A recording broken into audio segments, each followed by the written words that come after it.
ଏମିତି କ'ଣ ହେଲା ଯେ ମୋତେ ହଠାତ୍ ଯିବାକୁ ପଡ଼ିଲା ବଜରଙ୍ଗବଲୀଙ୍କ ପାଖକୁ।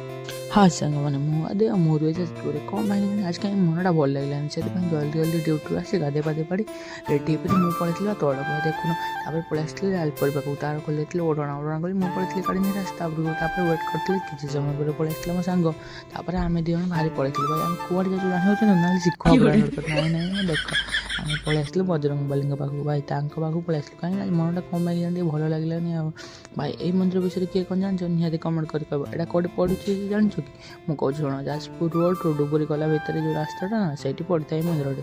ଭାଇ ଯେତେବେଳେ ମୋତେ ଭଲ ନ ଲାଗିଥାଏ ମୁଁ ଏଠିକି ପଳେଇ ଆସିଥାଏ। ଆଉ କେଉଁମାନେ ଏଠିକି ଆସିଛ ଆଉ କେଉଁମାନେ ନ ଆସିଛ, ତମର ୱିଶ୍ ଅଛି ଏଠିକି ଆସିବା ପାଇଁ, ନିହାତି କମେଣ୍ଟରେ ଜଣାଇବ। ଭାଇ ତାପରେ ଲଗେଇ ଦେଇଥିଲୁ ଚନ୍ଦନ। ଭାଇ ମନ୍ଦିର ଆସନ୍ତି ଚନ୍ଦନ ଲଗେଇବାନି ତ କେମିତି ହେବ। ତାପରେ ଭାଇ ଲଗେଇ ଦେଇଥିଲୁ ଆଉ ଦେଖ, ତାପରେ ଉଠେଇଥିଲା ଆମେ କିଛି ବହୁତ ସାରା ଫଟୋ। ତାପରେ ସେଠୁ ପଳେଇ ଆସିଥିଲୁ। ଭାଇ ଏଇଠିକି ଆସିଛନ୍ତି ଆଉ ଯାଜପୁର ରୋଡ଼ ଯିବାନି କେମିତି ହେବ। ତାପରେ ପଳେଇଥିଲୁ ଆମେ ଯାଜପୁର ରୋଡ଼। ଭାଇ ସପିଂ ମଲ୍ରେ ମୋ ସହିତ ଏମିତି କିଛି ହେଇଯିବ ବୋଲି ମୁଁ କେବେ ଭାବିନଥିଲି। ଚାଲ ମୁଁ ତୁମକୁ ଆଗକୁ କହୁଛି। ତାପରେ ପଳେଇ ଆସିଥିଲା ଆମେ ଏମ୍ ବଜାର। ଭାଇ ମୁଁ ସେଠି କିଛି ଜିନିଷ ଦେଖୁନ ମୋ ହାତରେ ଗୋଟେ ବୋଟଲଟେ ପଡ଼ିଗଲା। ଭାଇ ସେ ବୋଟଲ ଟିକେ ସ୍କ୍ରାଚ୍ ହେଇଗଲା। ଭାଇ ସେଠିକାର କିଛି ଷ୍ଟାଫ୍ ଭଲ ଥିଲେ, ସେମାନେ ବୁଝେଇକି ବି ରଖିଥିଲେ। ଆଉ କିଛି ଥିଲେ ସେମାନେ ମାନୁନଥିଲେ।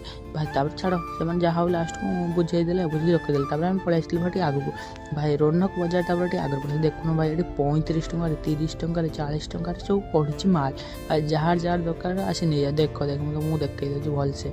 ଭାଇ ବହୁତ ଶସ୍ତାରେ ମାଲ୍ ପଡ଼ିଥିଲା, ବହୁତ ଭଲ ଜିନିଷ ବି ଥିଲା, ଭଲ କ୍ୱାଲିଟି ବି ଥିଲା ଠିକ୍ଠାକ୍। ଭାଇ ବହୁତ ସମୟ ଆମେ ସେଠି ବୁଲାବୁଲି କରିଥିଲୁ କି ଦେଖୁଥିଲୁ। ଭାଇ ଦେଖ ତା ଭିତରେ ଇଏ ଦେଖିଲି ଯେ ତା ପୁଅ ପାଇଁ କିଛି ପ୍ୟାଣ୍ଟ।